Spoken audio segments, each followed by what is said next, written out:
Confession is the first step toward healing.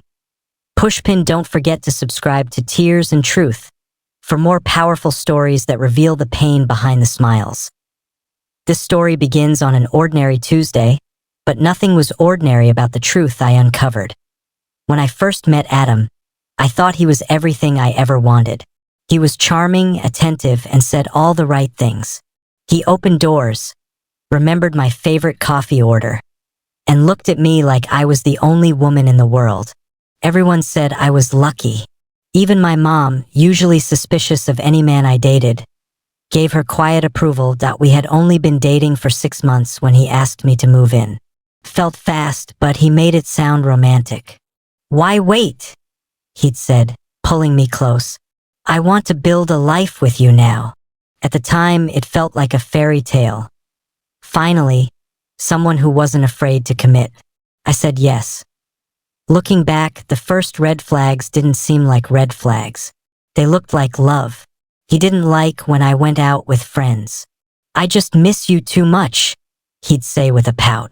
When I came home from work tired, he'd sulk if I didn't immediately give him attention. If I mentioned a male coworker, he grew cold and distant. I thought maybe he was just insecure, that I could reassure him.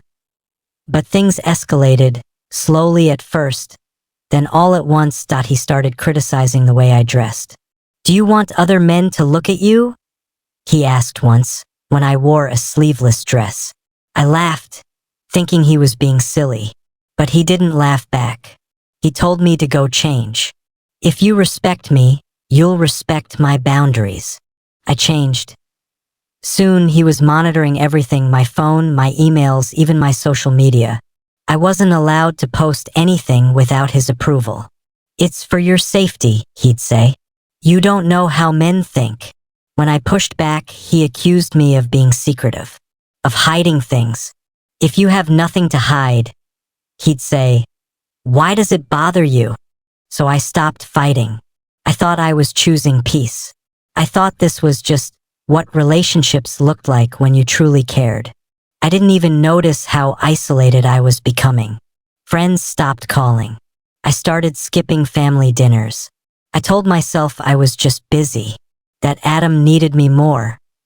Then came the first time he screamed at me. Really screamed. It was over something small.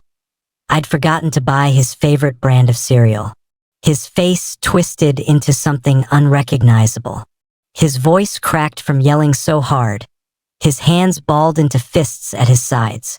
He didn't hit me, not then, but I remember trembling, backed into a corner of the kitchen, like prayed that he apologized afterward, brought home flowers, cooked dinner, told me he was under a lot of stress. "You just don't know what pressure I'm under," he said, kissing my forehead. "But I'd never hurt you. Never." I believed him, or maybe I wanted to. Because admitting something was wrong would mean everything I'd built with him wasn't love, it was control. It was fear, and I wasn't ready to face that. Not yet.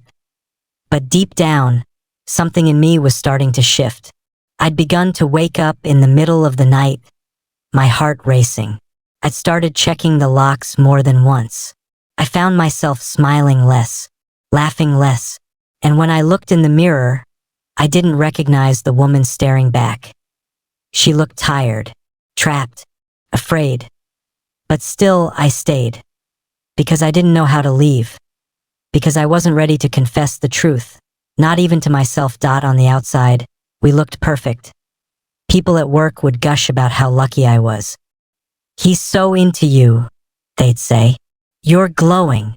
Social media painted us as #couple goals, weekend trips, cute captions, candlelit dinners. But behind every photo was a silent agreement. I'd post what made him look good, and he'd stay calm. For a while, that worked. The truth was something I kept tucked in the back of my mind like a dangerous secret, one I was too ashamed to speak aloud. I knew what people would think. "Why don't you just leave? He didn't hit you, right? You're too smart to fall for that." They didn't understand that abuse isn't always bruises or broken bones. Sometimes it's quieter. More insidious, it's in the way your world shrinks. It's the constant second-guessing of your own thoughts. The way you flinch at loud noises. The way your stomach knots when you hear his car pull into the driveway. Adam had a way of flipping the script. If I tried to bring up something he did that hurt me, he'd turn it around. You're being dramatic. You're always so sensitive. Why are you trying to start a fight? Eventually, I stopped bringing things up altogether.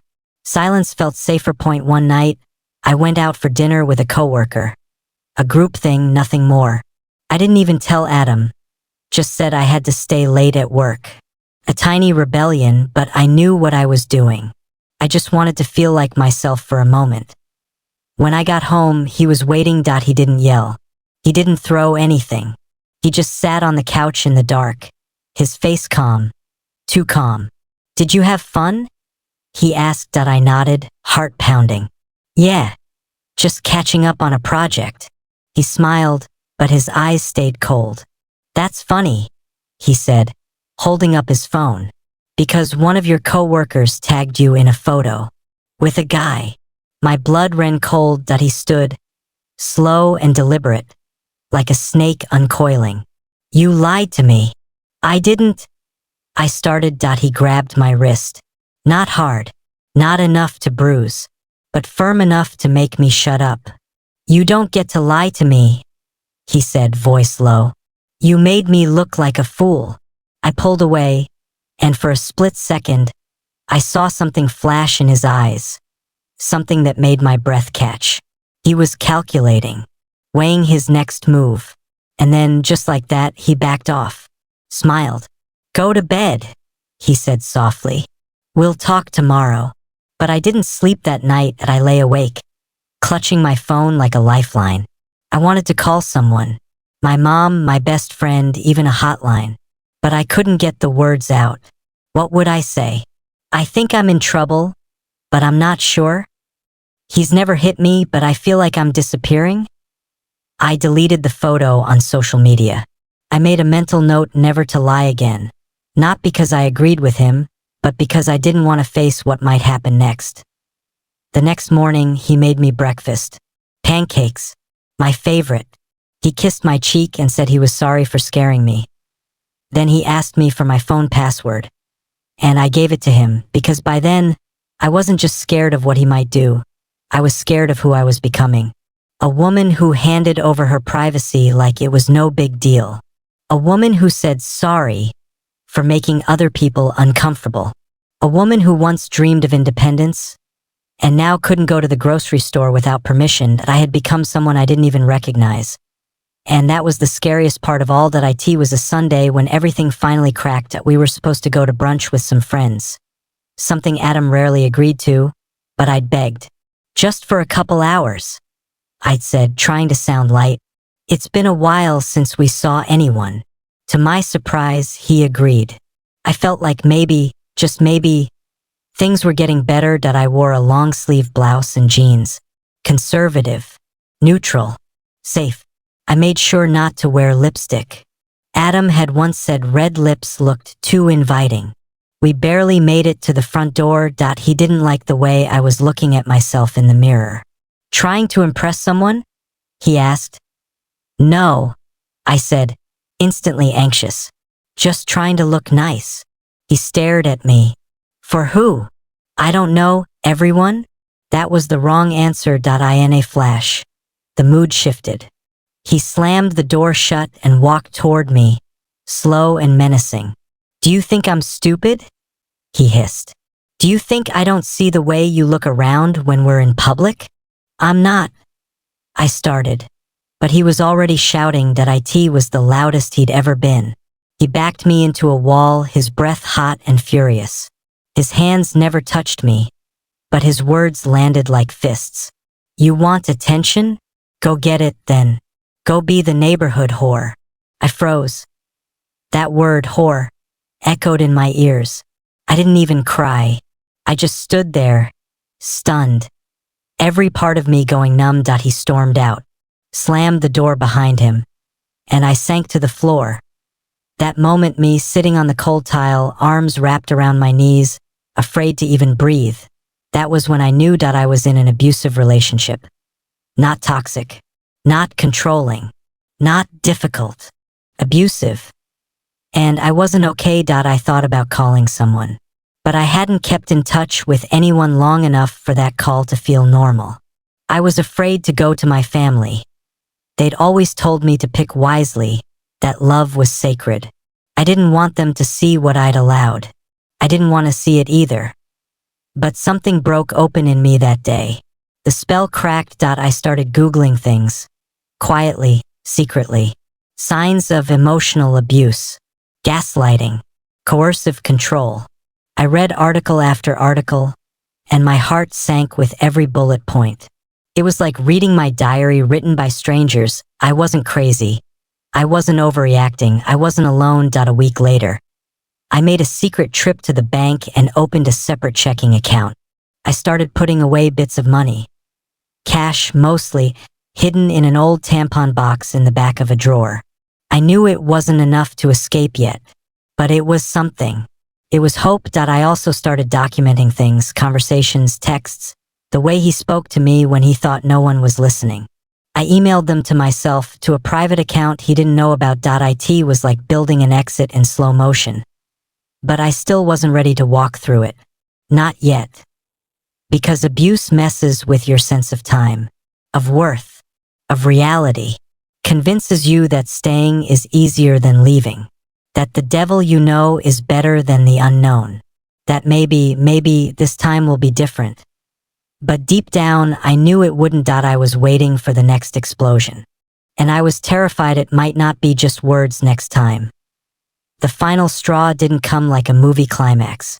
There was no big fight, no shattered glass, no screaming sirens. It was a Tuesday, quiet, gray, forgettable in any other world. But I'll never forget it. Adam had been in a better mood that week. He was acting like the man I'd fallen in love with. Soft-spoken, affectionate, attentive. He brought me lunch at work, texted me, "I miss you," with heart emojis. And a part of me, God help me, felt a flicker of hope again. Maybe things could go back. Maybe he meant it this time. That Tuesday night, we were watching a movie on the couch when my phone buzzed. It was just an Instagram notification. My cousin had tagged me in an old photo from a family trip. I smiled. Adam didn't. He reached for the phone before I could put it down. "What's so funny? It's just a picture," I said, trying to sound casual. He scrolled through my notifications, then through my messages, then to my cousin's profile, then paused. "Who's this guy?" he asked, pointing to some random cousin's friend in the background. "I don't know," I said, confused. "He's no one. You're smiling in the photo. Because I was on vacation?" His jaw clenched. "You just don't respect me, do you?" I laughed. Not out of mockery, but disbelief. I thought he was joking. He wasn't. He stood up, threw the phone to the floor. Not at me, not near me, just hard enough to shatter it against the hardwood. And then he turned to me. "I work my ass off for this relationship," he growled. "I do everything for you. I gave you a home, food, a future. And this is how you repay me." His voice was shaking, not with sadness. With rage. I backed away, my hands up.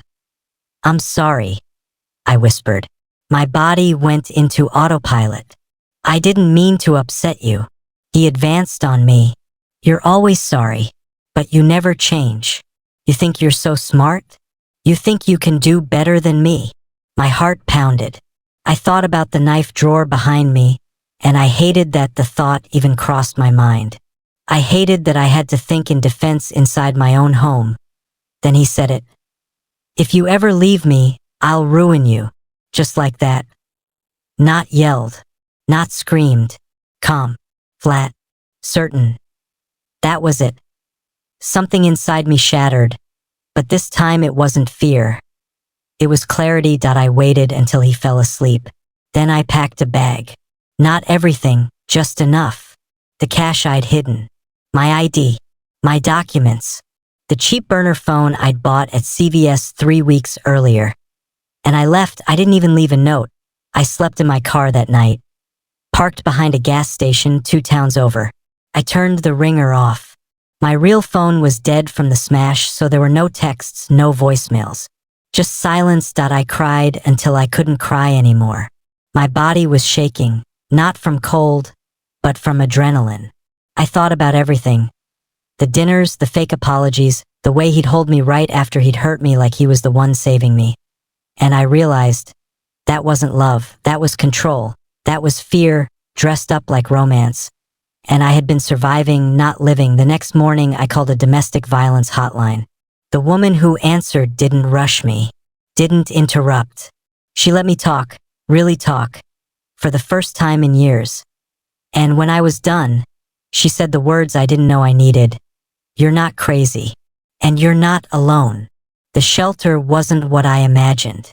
No iron gates or grim faces. Just a quiet house with mismatched couches, soft-spoken staff, and a sense of safety so unfamiliar it made me cry the first night. They gave me clean sheets, a warm meal, and a locked cabinet for my things. But more than that, they gave me something I hadn't felt in years. Control. I could close my door. I could decide when to speak. I could choose what to eat. No one questioned me. No one watched me like a hawk. No one made me feel less for simply existing. It took a long time for my body to stop flinching at sudden movements.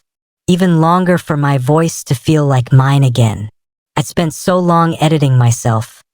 Shrinking, softening, apologizing. Now I had to learn how to expand. I started therapy. At first, I barely spoke. But my therapist was patient. She taught me about trauma bonds, how abusers cycle through affection, tension, and explosions to keep you emotionally hooked. She showed me how gaslighting works, how abusers isolate you, and how they plant seeds of self-doubt until you no longer trust your own thoughts. I remember asking her, why didn't I leave sooner? She looked me in the eye and said, because you weren't safe enough to. Now you are. That sentence changed everything. After a few weeks, I got a job at a bookstore. Just part-time, quiet, comforting. The scent of paper and coffee, the soft murmur of customers. It felt like healing. Every morning, I woke up not to accusations or dread, but to sunlight and the soft shuffle of other survivors. Women who knew my pain without me needing to explain it. Women who'd left bruises behind but carried the weight of memory. One night, I had a dream that I was running. Fast, breathless, terrified. But in the dream, I stopped. I looked behind me, and no one was chasing me anymore. I woke up sobbing. Because for the first time in forever, I realized I wasn't running from Adam anymore. I was running toward me. Eventually, I found a tiny studio apartment. Nothing fancy, just mine. I painted one wall teal, bought a secondhand sofa, and kept a plant alive for the first time in years. I began reconnecting with family, reaching out to old friends. Some relationships were beyond repair. Others surprised me with grace and understanding. I even joined a support group. At first, I just listened. But then one night, a woman with tear-streaked cheeks and shaking hands began describing my story in her voice. And I spoke up. I shared. I cried. I held her hand. That's when I knew. Healing isn't linear. It's 1,000 little decisions. It's the courage to start over. It's finding yourself in the wreckage. And now I'm here, telling this story on Tears and Truth because I know someone out there is where I was. If that's you, let me say what I wish someone had told me sooner. You don't have to wait until it gets worse. You don't have to prove that it's bad enough. Your pain is valid. Your fear is real. And you deserve to feel safe. You deserve to be free. Leaving isn't the end of the story. It's the beginning of a new 1.1 where you are the hero. And it starts the moment you say, this is not love.